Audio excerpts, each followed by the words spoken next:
I'm Liz, and by some twist of fate, I'm married to the most amazing guy I've ever met, Alex. We're both 28, got our own place, pay our bills, and live a life that's ours. It's been a year since we said I do, and honestly, life's been good, except for one little thing: Alex's parents. Now, don't get me wrong, I never expected to be the daughter-in-law in shining armor, but I also didn't expect to be the family's unwanted guest. The day I met my in-laws, it felt like walking into a lion's den with a stake tied to my neck. My mother-in-law, Jane, had this way of looking at me, like she was trying to figure out if I was more of a nuisance or just plain boring. I could tell she had sized me up and found me lacking before I even had a chance to say hello. Alex had warned me about his mom.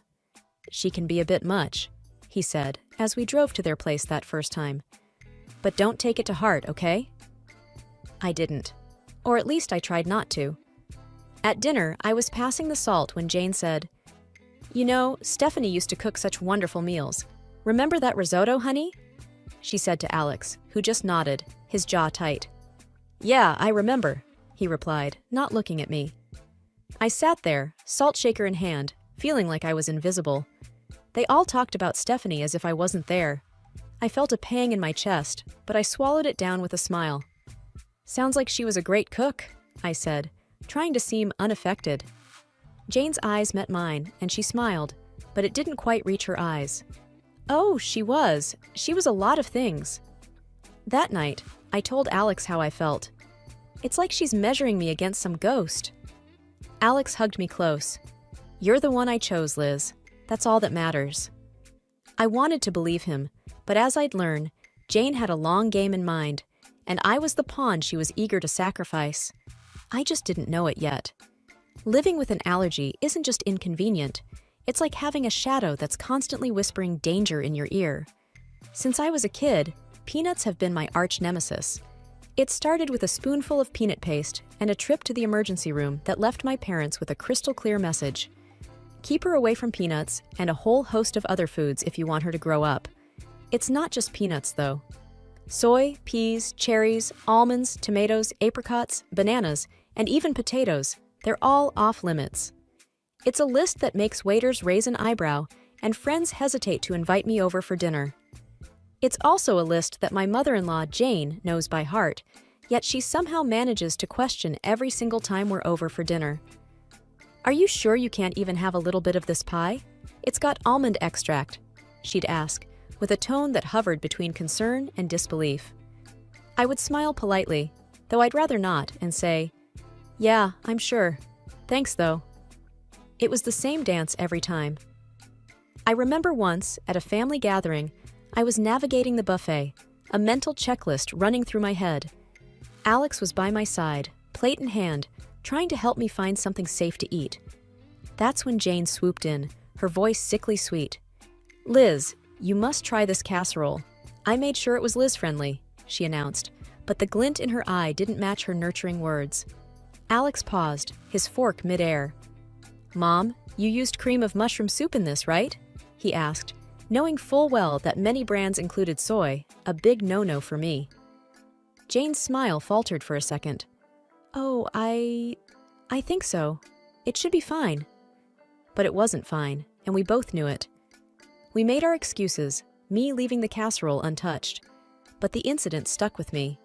It was a small victory in what felt like an ongoing battle, a battle where Jane held all the cards because she controlled the kitchen. I've learned to navigate this world with careful steps. Eating out is a strategic operation. Alex and I were at our favorite Italian place, a rare find that understood the gravity of food allergies. I'd recited my usual spiel to the waiter, who nodded understandingly. Alex watched me with those soft eyes of his, the ones that said he'd do anything to make my life easier. "You okay?" he asked, after the waiter left. "Yeah, I'm fine. I just hate making a fuss," I replied, folding my napkin on my lap. "You're not making a fuss. You're making sure you don't, die," he said, half joking, half serious. I laughed, a short, grateful sound. "Well, when you put it that way." After dinner, as we walked under the clear night sky, I felt light, happy. That's when my phone buzzed with a text from Jane. Her words were like a cloud over the moon, darkening the moment. Be careful, Liz. Not everyone takes your condition seriously. Wouldn't want anything to happen to you. I read the text to Alex, who wrapped an arm around me, pulling me close. She's just trying to get to you, he said.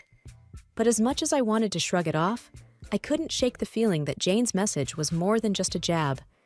It was a warning, a reminder that my allergy made me vulnerable, not just to food, but to people like her, who saw it as a weakness to be exploited. The rest of the walk home, I couldn't help but think about all the close calls, all the accidental exposures, and how easily something could go wrong. It wasn't just the peanuts, or the soy, or the peas.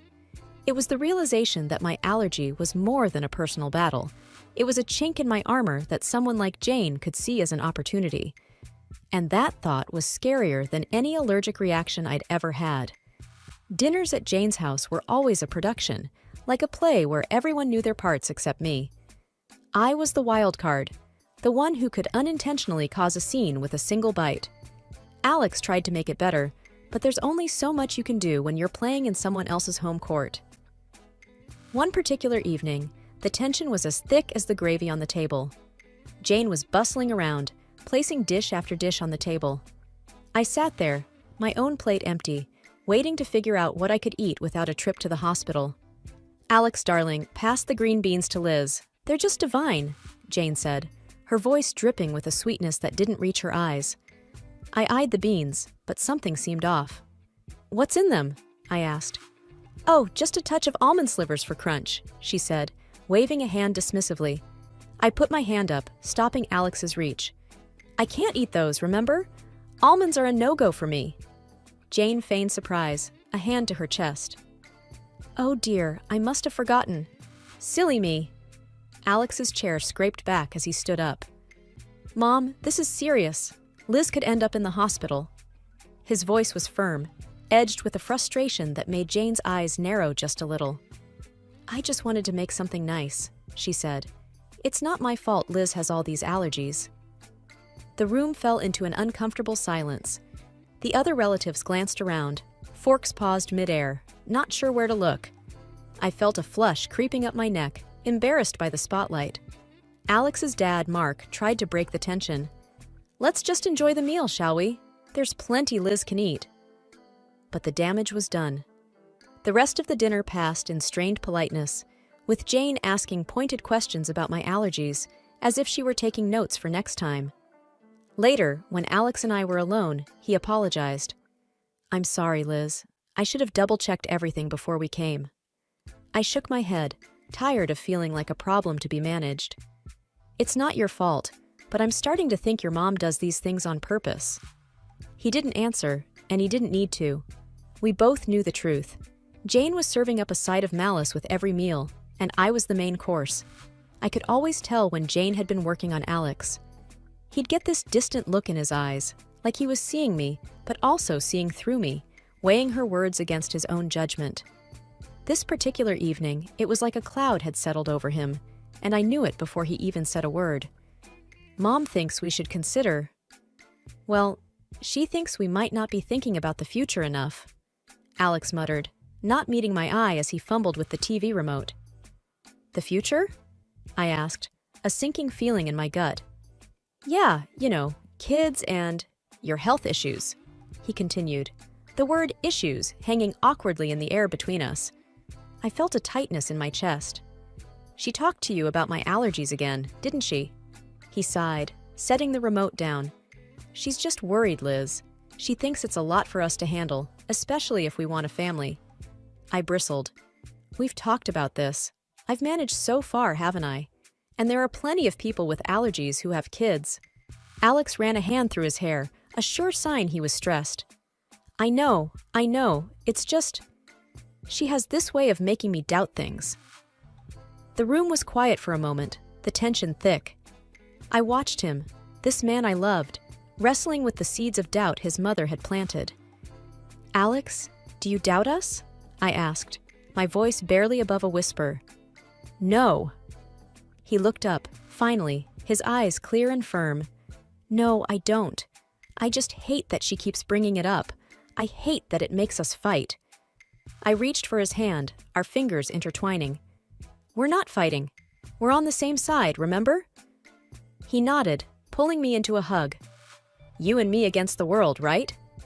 "Right," I said, but as I held him, I couldn't shake the feeling that Jane's words were like weeds, threatening to grow wild and choke the life out of the beautiful thing we had. And I knew then that it wasn't just my allergies that needed managing. It was the doubts that could seep into the cracks of even the strongest relationships. The news of my pregnancy came as a surprise, a happy one for Alex and me, a complicated one for everyone else. The day we announced it to his parents, Jane's reaction was like watching a robot trying to mimic human emotions. A pause, then a smile that didn't quite match the situation. "We're going to have a baby, Mom," Alex said, his voice a mix of pride and caution as he gauged his mother's reaction. "That's wonderful," Jane managed to say, the words sounding foreign in her mouth. "We must have a family dinner to celebrate." I was skeptical. Celebrations at Jane's were never just celebrations, but I saw the hopeful look in Alex's eyes and agreed. The night of the dinner, the house was buzzing with relatives. Jane was the perfect hostess, floating from guest to guest with a grace that felt almost genuine. When she reached us, her smile was practiced. "Congratulations, Liz," she said. "This is such a joyous occasion." "Thank you, Jane," I replied, trying to match her formality. "We're excited." Alex wrapped his arm around my waist, a silent thank you for playing along. As dinner approached, I felt the familiar anxiety. A table full of food was a minefield for me, but tonight, I hoped, would be different. The table was a feast, dishes upon dishes laid out, and I felt every eye on me as I hesitated, my hand hovering over the options. "Go on, dear," Jane urged. "Eat up. You're eating for two now." I smiled weakly, choosing the safest options, vegetables and rice, plain and simple. But as I reached for a slice of bread, Jane stopped me. "Actually, maybe not that one," she said quickly. "I'm not sure if the baker used soy flour." I paused, bread in hand, and met her gaze. There was a flicker of something there. Concern, or was it a challenge? "Thank you for letting me know," I said, putting the bread down.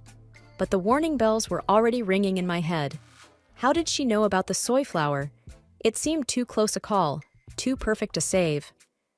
The rest of the meal passed in a blur, congratulations mingling with the clinking of glasses. But I couldn't shake the feeling that Jane's hospitality was a veneer, and beneath it lay a trap, set and waiting for just the right moment. The family dinner in honor of our future baby was nothing short of a banquet. Jane had outdone herself, and there was a spread that would make a Thanksgiving dinner look modest. But my stomach was in knots, not from hunger, but from fear. Every dish was a potential hazard, a hidden enemy that could send me to the hospital, or worse. As we all took our seats, the chatter around the table was lively, filled with the usual family gossip and stories. Jane was at the head of the table, presiding over the feast like a queen in her court.